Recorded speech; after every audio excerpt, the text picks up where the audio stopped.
अली इस्लाम की दुनिया का एक ऐसा नाम है जिस पर हुजूर सल्लल्लाहु अलैहि वसल्लम ने कहा कि जिसका मैं मौला उसका अली मौला। कौन थे हजरत अली, क्यों थे ये नबी के प्यारे, आइए जानते हैं इस वीडियो में। दोस्तों, हजरत अली की पैदाइश 599 ईस्वी में अरब के शहर मक्का में हुई थी। इनके वालिद का नाम अबू तालिब और उनकी माँ का नाम फातिमा था। ये रिश्ते में पैगम्बर इस्लाम यानी हजरत मोहम्मद सल्लल्लाहु अलैहि वसल्लम के न सिर्फ चाचा बल्कि भाई, बाद में अली पैगम्बर इस्लाम के दामाद भी बन गए थे, क्योंकि आगे चलकर हजरत मोहम्मद साहब ने अपनी प्यारी बेटी हजरत फातिमा जहरा का निकाह अली के साथ करवा दिया था। करबला में शहीद होने वाले मशहूर इमाम हुसैन राजी अल्लाह तुल्ला अन्हु भी हजरत अली के ही बेटे थे और यही वजह थी कि वो पैगम्बर हजरत मोहम्मद सल्लल्लाहु अलैहि वसल्लम के नवासे भी थे। दोस्तों, जिस वक्त हजरत अली का जन्म हुआ था उस वक्त पैगम्बर इस्लाम हजरत मोहम्मद सल्लल्लाहु अलैहि वसल्लम की उम्र लगभग 30 साल थी। इसका मतलब ये कि अली पैगम्बर इस्लाम से 30 साल छोटे थे। दोस्तों, हजरत अली की गिनती उन लोगों के साथ की जाती है जिन्होंने इस्लाम धर्म को सबसे पहले अपनाया था। इस्लाम धर्म कबूल करते वक्त हजरत अली की उम्र सिर्फ 8 साल थी। हजरत अली ने बचपन से ही अच्छी तरह से पढ़ाई करना सीख लिया था, जो उस समय में एक बहुत बड़ी बात हुआ करती थी, क्योंकि इतनी कम उम्र में कोई भी इंसान पढ़ना लिखना नहीं सीख पाता था। साथ ही साथ हजरत अली ने उसी उम्र में ही घुड़सवारी, तीरंदाजी और तलवारबाजी जैसी चीजें भी सीख ली थी, जो आगे चलकर न सिर्फ उनकी पहचान बन गई बल्कि उनकी ये खूबी उनको दूसरों से काफी अलग भी बनाती थी। 53 साल की उम्र में जब हजरत मोहम्मद ने मक्का शहर छोड़कर मदीना जाने का फैसला किया तो इस फैसले की वजह से दूसरे मुसलमानों ने मक्का शहर छोड़कर मदीने की तरफ जाना शुरू कर दिया। मदीने में आबाद होने से सिर्फ और सिर्फ 2 साल बाद हजरत मोहम्मद ने अपनी बेटी फातिमा की शादी हजरत अली से करवा दी। जिस वक्त हजरत अली का निकाह पैगम्बर इस्लाम यानी हजरत मोहम्मद सल्लल्लाहु अलैहि वसल्लम की बेटी से हुआ था, उस वक्त हजरत अली के पास सिर्फ और सिर्फ एक घोड़ा ज़िरा मौजूद था। हजरत अली ने अपना वो ज़िरा हजरत उस्मान राजी अल्लाह तआला अन्हु के हाथों में बेच दिया। बता दें कि उस वक्त हजरत उमर की गिनती सबसे अमीर मुसलमानों में की जाती थी। हजरत उस्मान ने अली से वो ज़िरा 480 दिरहम में खरीदा था और ज़िरा खरीदने के बाद उस ज़िरा को हजरत अली को ये कहते हुए वापस कर दिया था कि ये मेरी तरफ से तुम्हारे लिए निकाह का तोहफा है। अली ने उन 480 दिरहम से न सिर्फ अपने निकाह के लिए सामान खरीदा बल्कि अपने घर के खर्चे के लिए भी पैसे बचाए और साथ ही साथ उन्हीं पैसों से ही मदीना के लोगों के लिए वलीमे की दावत का भी इंतजाम किया था। हजरत अली के निकाह के कुछ दिन बाद यानी उसी साल मुसलमानों के इतिहास की पहली जंग भी पेश आई थी, जिसे हम और आप जंगे बदर के नाम से जानते हैं। ये वही जंग थी जिसके बारे में आप अक्सर सुनते रहते होंगे कि 313 मुसलमानों ने 1000 से भी ज्यादा लोगों को हराया था। इसी जंग में अबू जहल नाम का वो सरदार भी कत्ल कर दिया गया था जिसे मुसलमानों का सबसे बड़ा दुश्मन माना जाता था। जंगे बदर के बाद भी मुसलमानों ने कई जंगें लड़ी और लगभग सभी जंगों में हजरत अली न सिर्फ शामिल हुए बल्कि एक अहम किरदार भी अदा किया था। दोस्तों, हजरत अली ने अपनी जिंदगी में कई जंगें लड़ी, लेकिन जंगे खैबर वो जंग थी जिसमें हजरत अली ने दुश्मनों के लश्कर में तबाही मचाकर रख दी थी और मुसलमानों को एक तरफा जीत दिलाई। हजरत अली कर मुतल्लिक कहा जाता है कि उनको फर्क नहीं पड़ता था कि उनके सामने कितना बड़ा लश्कर या फौज है, वो उन लश्करों पर एक शेर की तरह हमला किया करते थे और इसलिए अल्लाह के नबी ने उन्हें शेर खुदा के लक़ब से नवाजा था। मौला अली अलैहिस्सलाम वो हस्ती थे जिन्हें हजरत मोहम्मद साहब के बाद सुन्नी मुसलमानों ने उन्हें अपना चौथा खलीफा और शिया मुसलमानों ने अपना पहला इमाम तस्लीम किया। इस्लाम के वो लीडर जिन्होंने करबला में भूखे प्यासे रहकर ये बताया था कि असल में जिहाद क्या होता है, वो मौला अली के ही बेटे इमाम हुसैन थे। दोस्तों, अब सवाल यह है कि आखिर जो सिपाही इतना तेज और खतरनाक था कि उसका कोई भी सामना नहीं कर पाता था, तो आखिर उसकी मौत कैसे हुई? तो दोस्तों, इस बात की तो इतिहास गवाह है कि हर बहादुर की जान उसके किसी अपने करीबी की गद्दारी की वजह से जाती है और इमाम हुसैन के साथ भी ऐसा ही कुछ हुआ। दोस्तों, हजरत अली को कत्ल करने वाले का नाम अब्दुर रहमान इब्न मुल्जिम था। इब्न मुल्जिम पहले इमाम अली का साथी था, लेकिन फिर एक जंग के दौरान वो दुश्मनों से जा मिला और जंग में हजरत अली खिलाफ खड़ा हो गया, पर किसी तरह वो इस जंग में जान बचाकर फरार हो गया। बहरहाल इब्न मुल्जिम जब कूफा आया तो उसकी मुलाकात कत्ताम नामी औरत से हुई। ये वही औरत थी जिसके बाप को हजरत अली ने जगह मेहरबान में कत्ल किया था, लिहाजा कत्ताम हजरत अली के खून की प्यासी थी। कहते हैं कि इब्न मुल्जिम ने जब कत्ताम को देखा तो उसका आशिक हो गया। बता दें कि कत्ताम एक हसीनो जमील और खूबसूरत अरब खातून थी। इब्न मुस्लिम के कत्ताम से शादी की ख्वाहिश की। इस पे कत्ताम ने कहा कि मुझसे शादी करने के लिए तुम्हें मेरी 3 शर्तें पूरी करनी होंगी। कत्ताम ने इब्न मुल्जिम से कहा कि अगर तुम मुझसे शादी करना चाहते हो तो हजरत अली को कत्ल कर दो। ये बात सुनते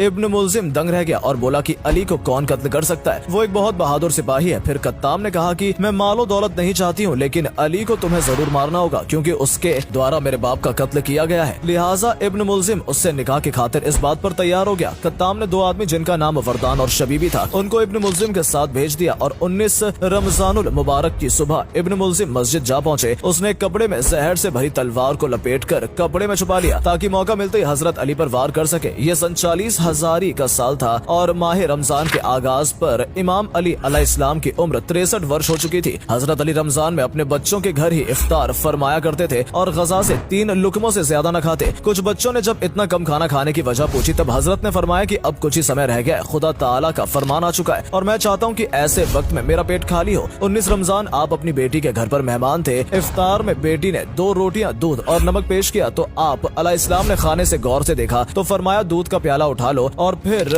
आपने रोटी और नमक से इफ्तार फरमाया। इफ्तार बाद हजरत नमाज में मशरूफ हो गए। इमाम सारी रात बेदार रहे और रुकू, सुजदू और दुआ करते रहे। उस रात थोड़ी थोड़ी देर के बाद आप हुजूरे से बाहर तशरीफ लाया करते और आसमान की तरफ निगाह करते हुए फरमाते, खुदा की कसम से वही रात है जिसका मेरे महबूब ने मुझे वादा दिया है। रात ढलने लगी तो आप अलैहिस्सलाम नमाज फज्र की अदायगी के लिए घर के दरवाजे के बाहर निकले। दरवाजे से बाहर आते ही बड़ी बदतखों और इमाम हुसैन का रास्ता रोक लिया और जोर जोर से आवाजें लगाना शुरू कर दिया। लोगों ने जब उनको दूर करना चाहा तब इमाम ने फरमाया कि छोड़ दो, ये नौहा कर रही हैं। इतना कहकर इमाम मस्जिद की तरफ रवाना हो गए। आप कूफा की मस्जिद में दाखिल हुए और लोगों को नमाज के लिए जगाया। इस वक्त इब्ने म्यूजिम ने उल्टा सोया हुआ था। इमाम ने उसे भी जगाया और कहा कि अल्लाह के घर में इस तरह न सो और उठो, नमाज अदा करो। इसके बाद आप अलैहिस्सलाम नमाज के लिए इमामत पर खड़े हुए और जब पहली रेकात के पहले सजदे से सिर उठाया तो इब्ने मुल्जिम ने चिल्लाकर आपके ऊपर वार किया जो आपकी पेशानी पर लगा और इमाम ने फरमाया, रब्बे काबा की कसम मैं कामयाब हो गया। ये बोलते ही आप मस्जिद में गिर पड़े। लोग चिल्लाए कि उस मलूम को पकड़ो। इब्ने मुल्जिम ने भागने की कोशिश की और उसका पीछा करते मस्जिद के कुछ लोग भी उसके पीछे भागे। आपके जख्म से जैसे खून की धारें फूटी तो जमीन हिलने लगी, आसमान गरजने लगा, समुद्र तूफानी हो गए और मस्जिद के दरवाजे शिद्दत से टकराने लगे। दूसरी तरफ इब्ने मुल्जिम जो भागने की कोशिश में था लोगों के हाथों गिरफ्तार हो गया। फिर हजरत अली ने फौरन अपने बेटे यानी हजरत इमाम हुसैन और हजरत इमाम हसन को बुलाया और उन दोनों को ये नसीहत दी कि अगर मैं शहीद हो जाऊं तो तुम लोग भी मेरे कातिल को कत्ल कर देना, क्योंकि हमारी शरीयत का यही हुक्म है। पर अगर मैं इस जख्म से बच गया तो मेरी मर्जी होगी कि मैं अपने कातिल के साथ क्या करूंगा। दोस्तों, इसी दिन हजरत अली के साथ हजरत अमीरे